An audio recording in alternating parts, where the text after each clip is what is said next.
Namaskar, friends. I've been getting many requests from you guys, from many of the followers, that I should make videos in English as well, because the people who do not understand Hindi very well are not able to follow along when I make videos in Hindi. So I've been trying to cater to that, but not able to find time to do all the videos in English or do the subtitles. But this Alchemist strategy, I thought this is a very good strategy, a very important one from Mahesh sir. It is his dream project. So I thought at least I should make a video on this one so that people who have not been able to catch up with the strategy so far, they should be able to catch up as well. So in today's video, I'm going to capture the things that have been covered in part 1, part 2, part 3 in a very summarized way so that whoever has not been able to understand the aspects of the strategy, the steps involved, how to do the back testing, how to use the investment sheet, can start doing that, because I want this strategy to be used by as many people as possible, because I find this strategy really, really cool, really, really interesting, and very well made by Mahesh sir, and new things keep coming up. So major part has been covered till step 3 or part 3 video, and I'm going to cover all of that in today's video. So first of all, let me talk about the features of this strategy, why I like this strategy, what are the main features. So the very first feature is it is based on the safest equity instrument, which is Nifty 50 and Bank Nifty ETFs. In history, Nifty 50 or Bank Nifty have never become zero. So they do fall, but they rise again. So it makes it very safe. Then second thing is we do not have to hunt for different shares. We can just invest in Nifty and Bank Nifty and in a very simple way, without having to look for when to buy a share, when to sell a share, or when to average a share, which share to do all of that, because the universe of share is very large. The third one is that we do not need technical information or technical knowledge about reading charts or having indicators applied on charts. No chart reading is required at all. No technical things are required at all. A little bit of basic Google Sheet usage and a little bit of basic mathematical understanding is good enough to understand and implement this very simple to do strategy. And the returns we get are safer compared to what we get from stocks. I'm not saying that they're higher. Please mind the word, they're safer, because we are investing in a very safe instrument. So we are not worried about some share being delisted or going down and not coming back again, like to the levels they had risen before. Because in history, we have seen Nifty or Bank Nifty indexes, they do fall, but they rise very well. They make new highs. So that is the whole point behind this strategy, that we are investing into a very safe instrument of Nifty and Bank Nifty ETFs. So all of these combined together will give us a peace of mind and easy to execute strategy. So we don't have to worry much about a lot of things, which you have seen in the points above. So it's a peaceful strategy. So now let me talk about the steps involved, how we execute or implement this strategy. So step number 1 is we find the top 6 Nifty 50 and Bank Nifty ETFs based on traded volume. So these are the list that I have used for investment purpose. You'll see them in the investment sheet. So left hand side, the track 1 are Nifty 50 ETFs, and right hand side, the track 2 are Bank Nifty ETFs. Step 2, once we have found those 12 ETFs, we start with the first ETF. So in our case, that was Nifty Bs in the example I've shown you. So we will invest 6,000 rupees lump sum in Nifty Bs on any of these dates. Ideally, do it on 1st for easier tracking, but you can do it on 1st, 5th, 10th, 15th, 20th, or 25th of the month. And these dates occur in every month, even in February. So you don't have to worry about, hey, what will happen in February? These dates are everywhere in all months. Okay, so for example, we will do Nifty B's investment of 6,000 rupees on 1st of August. Then next step is we will start a SIP of 1,600 rupees. So the calculation goes like this. If you want to invest an overall sum of 1 lakh rupees, your lump sum amount will be 6,000. If you want to invest 2 lakh rupees, lump sum amount will be 12,000. So you can multiply in that manner. And same goes with the SIP. So for 1 lakh investment, the SIP is rupees 1,600 per month in one ETF. And for 2 lakh, it is 3,200. For 3 lakhs, it's 4,800, and it goes so on. So on the next month, so first we start on 1st August, we have done the lump sum investment on the first date. On the 1st of next month, which is September 1st, we will be doing the SIP in that first ETF we started, Nifty Bs in this case. Okay. And then on the following months, every month on the 1st of the month, if it's a trading holiday, we will just do it on the following day, whenever the trading starts on after the 1st. So we'll be doing a SIP of 1,600 rupees. And that process will keep going on until we get 6% profit on the overall units we have purchased in that particular ETF. Okay, so ETF 1, we are sorted, we know what to do. Now comes the second ETF. Why do we have 12 ETFs? Now let's talk about the second ETF. So after 35 days from the first investment, so if we had done the first investment on 1st August, after 35 days, that means on 5th of September, we will start the cycle of the second ETF. That means we will invest lump sum 6,000 rupees in ETF number 2 from that list I've shown you. Then the third ETF will start on the third month on the 10th. The fourth ETF will start on the 15th on the fourth month. So whenever we start the first lump sum investment after 35 days, the second ETF lump sum investment starts. And that second ETF's SIP will be that date when we started its lump sum. So in this example, we had started the second ETF on 5th of September. Its first SIP will be on 5th of October. Its second SIP will be 5th of November. So it will go like that. The third ETF, we will start on 10th of October, the lump sum investment of 6,000, and then its SIPs will be done every following month on 10th of that particular month. So let's understand all these steps on the calendar. So if we start on 1st, the ETF number 1, we will purchase lump sum on the 1st of August. In the following month, we will do the SIP of that ETF number 1 on the 1st, because that is when we started the lump sum. Okay, so 1,600 will be invested on the 1st of September. And because it's the second month, we will start the second ETF. So lump sum of 6,000 will be invested into ETF number 2 on 5th of September. Then following month in October, because 1st and 2nd are holiday, the 3rd is the following date. So we will do the SIP of ETF number 1 on 3rd.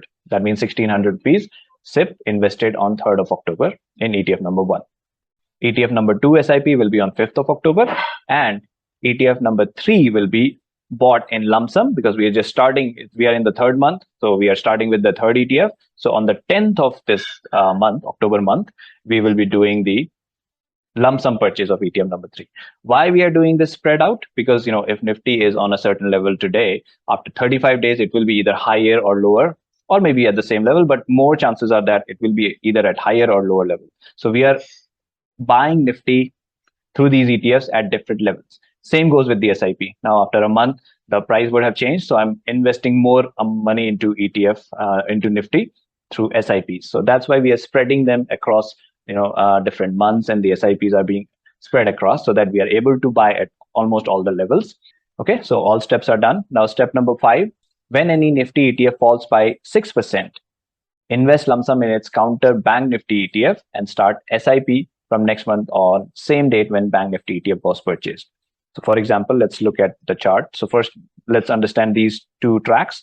So if we had bought Nifty Bs on the 1st of any month, and then after some months, after we have done some SIPs, if it falls by 6%, we will start our track 2, which is Bank Bs. So we will do a lump sum buy in Bank Bs of rupees 6,000 on the date when that 6% fall happens, just the following date. You can either do it on that date or the following date, doesn't really matter much. And whichever date you have purchased Bank Bs, you can then start the SIP in Bank Bs in the following month on the particular date.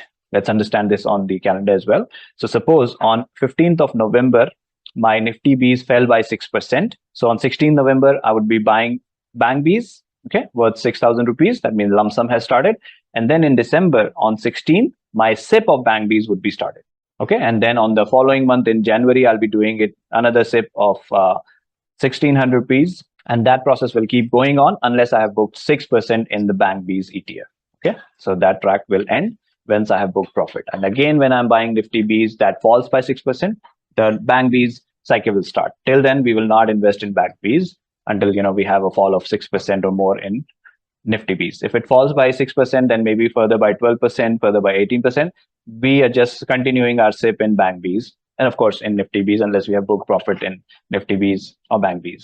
Then step number 6 is when there's a 6% profit in any of the ETFs, whether it's Nifty ETF or Bank Nifty ETF, we'll be booking that 6% profit by selling all the units of that particular ETF. Okay, and then we will start a fresh cycle from the next month, same date, which I'll show you on the calendar in a bit. Now, step number 7. So after booking the profit, we're not just going to sit with that profit in our account. We want to make more money out of that profit. So what we do, we invest in gold. How do we do it? We buy gold ETFs. So there are many gold ETFs available. The ones which have good volumes, the ones which you like, you can just choose that one. Mahesh sir recommended the SBI ETF, and that is what I put in my investment sheet as well. So what are the benefits of buying gold? So I've listed three main points. First is diversification. So Nifty 50 and Bank Nifty are equity based instruments. Now gold is another asset class we are starting to invest in. So that will give us diversification. Second is compounding effect, because we are using that profit amount and investing it further into gold. Gold is going to appreciate as well. As we have seen historically, gold prices do appreciate. So which you will see in the backtesting sheet as well. That will give us compounding effect on our profit. And then third is hedging. We have usually seen that when equity prices rise, gold prices are down. When equity prices are down, gold prices rise. So they are like inversely proportional to each other. I mean, it's not like direct relationship, but usually that's what we have seen. So when we are booking profits in the equity, Nifty Bs or Bank Bs, or Nifty ETF or Bank ETF, the prices of the gold are expected to be lower. So that means we are able to buy them cheaper. So that gives us a hedging effect. And then step number 8 is, after we have booked profit in any of the Nifty, when to start its next cycle on the same date when we had started it initially. Let's understand that on the calendar. So suppose my Nifty Bs, my ETF number 1, I got 6% profit on 16th of December. So my next cycle will not start in December. I have to wait till January, because the date of that ETF is 1st. So January 1st is a holiday, as you can see, Sunday. So the following day, which is Monday, 2nd January, I'll be starting my Nifty Bs or ETF1 lump sum investment again, and that cycle of SIP will start going on as I've described earlier. All right, so now let's look at the backtesting results. So this is the backtesting sheet, which you will find the link for in the description of this video. How to use it? This is the method sheet where I have summarized all the steps which I've talked about in this video. In the input and output sheet, where you see the yellow colors, that is where you can input your data that you want to test. So suppose I want to start testing from 1st July 2017. That is what I put in the start date. In the end date, it's automatically pulling today's date. So whenever you do the testing, it will pull that particular day's date. The amount you want to backtest with, so 1 lakh, 2 lakh, 1.5 lakh, whatever amount. And then the sell target. So as you remember, we book profits whenever we get 6%. So if you want to try maybe with 5%, 4%, 7%, 8%, whatever you fancy, you can just put in the percentages here to see how the results vary. So in the back testing, I've seen that 6% give us the optimal results. So that's what I'm keeping for my investment, but you can backtest, different percentages here. And then track to buy a dip of what percentage? Like I bought Nifty Bs when it falls by 6%, that's when my Bank B's buying starts. So if you want to buy it maybe when it falls by 10% or 15%, you can change this percentages here and see where you get better results. Once you input all these data, I've created different sheets. ETF1, where it's going to track the lump sum buys, SIP buys in Nifty B's, the first ETF, and then give a consolidated result at the top. And same goes for different sheets. ETF 1.1 sheet has the counter ETF or the partner ETF of the first ETF. So in this case, it is Nifty Bs. So the partner one is Bank Bs. Okay. So when Nifty Bs falls by 6%, that is when the Bank Bs investment would start. That is how I've designed the sheet, and that is what the strategy is. Okay. So when there's no percentage fall, you'll see that there's no investment. That's why these, many of the cells are blank, because there's no investment going on there. Only when the Nifty B's ETF has fallen by 6%, that's when the investment starts. Until the time 6% is booked in this ETF, the investment will keep going on. The SIPs will keep going on. Okay. So I've created 12 sheets, ETF 1 to 6.1 for each of the ETFs. All this will be automatically tracked. Okay. And then you will get the output results in here. Track 1, that these are the Nifty 50 ETFs. You can see what is the currently invested amount. So that means whatever is your end date, what would have been the invested amount which you haven't sold, which is not yet booked. Okay. And then what is the max invested amount in the entire period, so that you can get an idea. Okay, this is planning to do 1 lakh investment. My max investment may go up to this much amount, which you'll see a consolidated summary here at the bottom. Okay. Let's talk about that. So currently invested amount in all ETFs. I've just added all the ETFs amount and shown you here. Now you may be thinking that 1,50,000, we were targeting to invest 1 lakh, but now we see that the maximum amount has gone to 1,76,000. Why? So to understand this, I've created a daily summary, which will be tracking, when did we start investing? How much did we invest? How much did we sell? What was the profit booked? So all the transactions are being summarized here. Okay.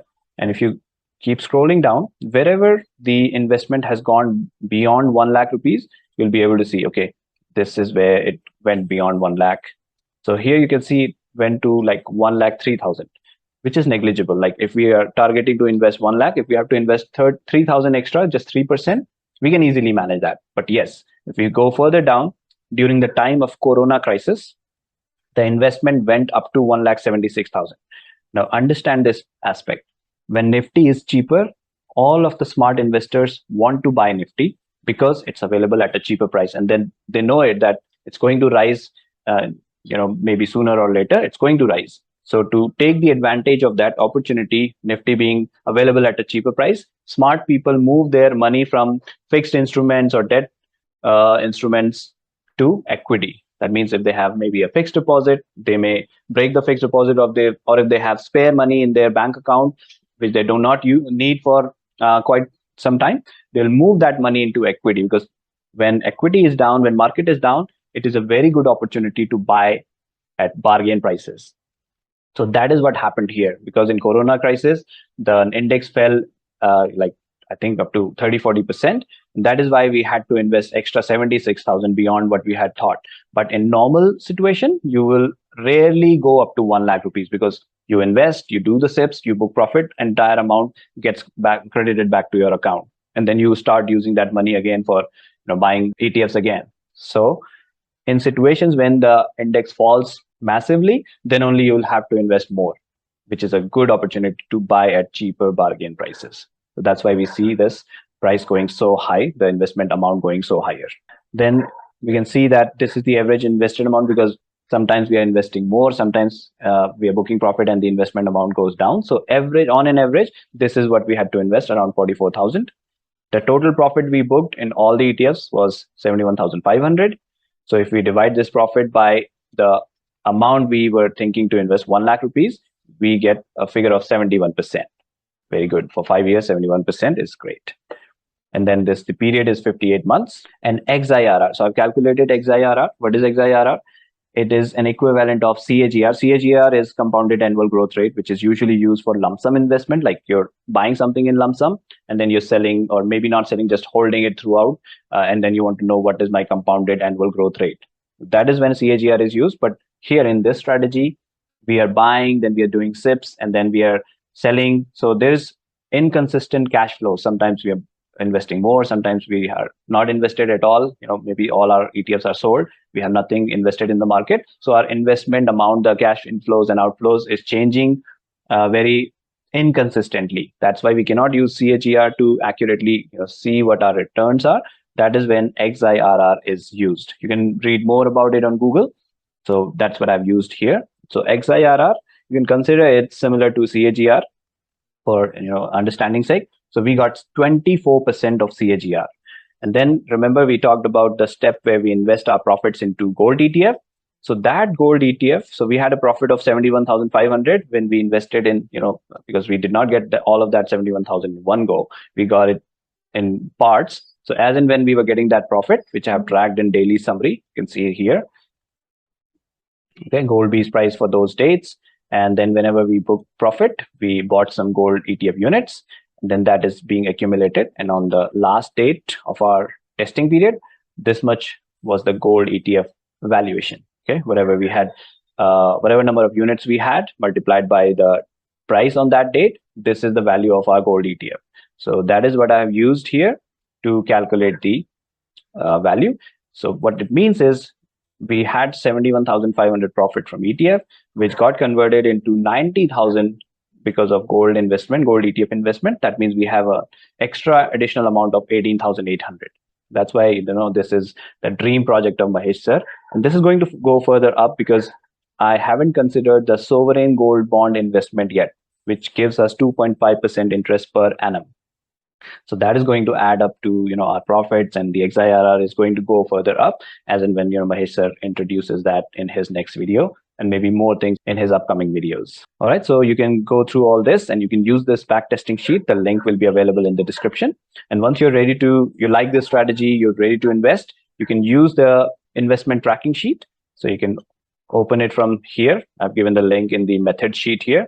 I'll also give the link of that tracking investment sheet in the video's description. You can open it from there. This is the investment tracking sheet now. Wherever you see the yellow part, That is where you can enter the data. I've already entered what I'm going to use for my investment. All of the summary of the investment, what is your current holding as of date, you will be able to see here. What has been the overall performance so far, how much profit you have booked, that is going to be here. Okay, so you'll be able to continuously track that. All you have to do is, suppose you are starting on 1st of September, just for an example, go to the ETF1 sheet, that is your first ETF, put 1st of September, whatever is the lump sum price that you buy at, put that.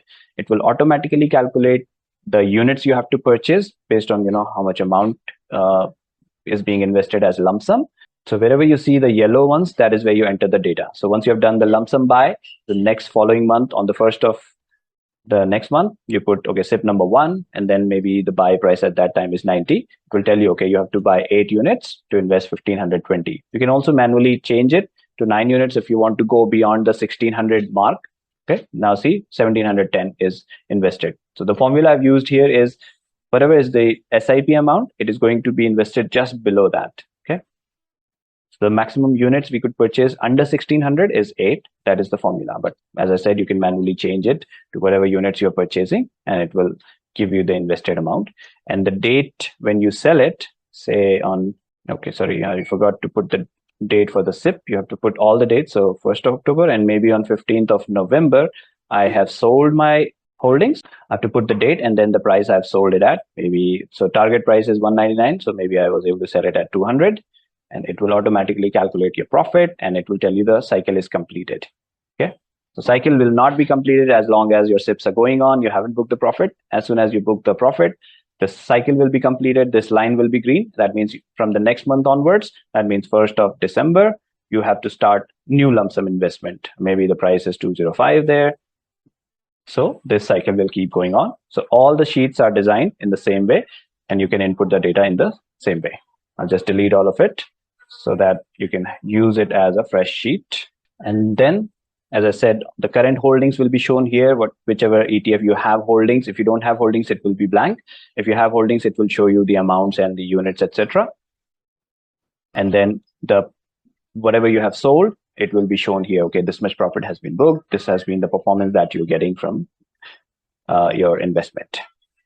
Okay, and the gold ETFs, for that you have a separate sheet. So whenever you book profit and you're investing that in gold, you can record that here. So these 3 pieces of data have to be entered: buy or sell date, buy price, and units purchased. Okay, that will be summarized here in the gold ETF holdings. Okay, so this input and output sheet will be your overall summary of your investment. All right, friends, I hope this video in English is going to be helpful for those who have not been able to follow my Hindi videos or Mahesh sir's Hindi videos. This is just my small attempt to help you guys. If you have any questions, please feel free to write in the comments, and I'd be happy to answer them. Thank you, dosto. I'll be seeing you in the next video soon. Namaskar.